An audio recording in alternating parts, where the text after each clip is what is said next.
Right, so now for assembly, I have three different sheets of pattern ply that I've gotten for this.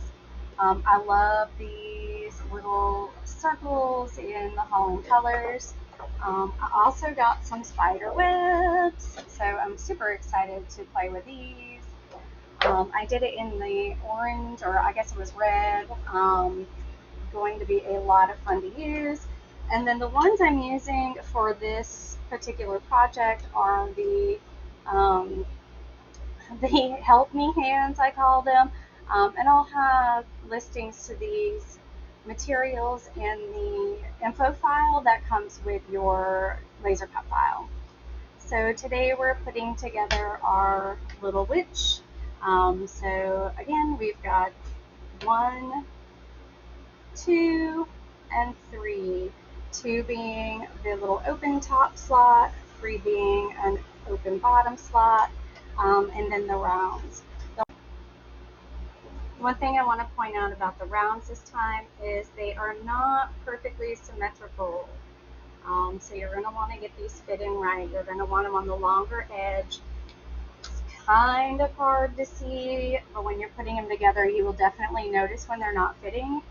So you'll just want to turn them. So you have them laying out this way or this way. As you can see, they are two different sizes when you turn it around.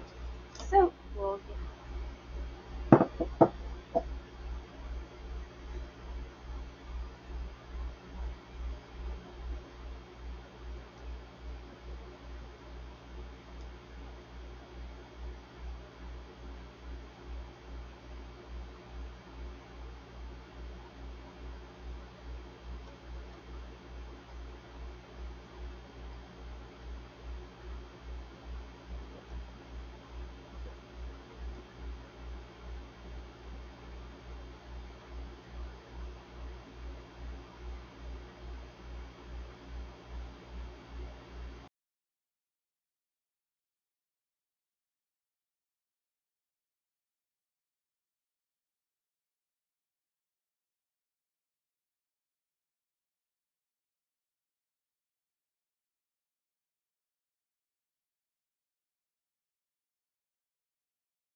Before you put the last piece in of the lens, don't forget to put your light in. Right now I've just got a little flicker light and you can see the hands trying to come out of the cauldron. One of the other things I really like that doesn't show the best right now during daylight is this backlit green strip. That's the special edition black on green from Smoky Hill. And at night, when it has my fairy lights behind it, it has a really cool effect. That green glow that comes out. I'm trying to show it with my phone here. I'm probably failing. The green glow around the eyes, around the kitty, around the witch, and then the green glow that goes over the top of the cauldron. Thanks again, guys. If you have questions, you know you can reach out to me. I try to stay either near my phone or near my email or Facebook pretty much throughout the day during the week. So I am here to help. Thanks again.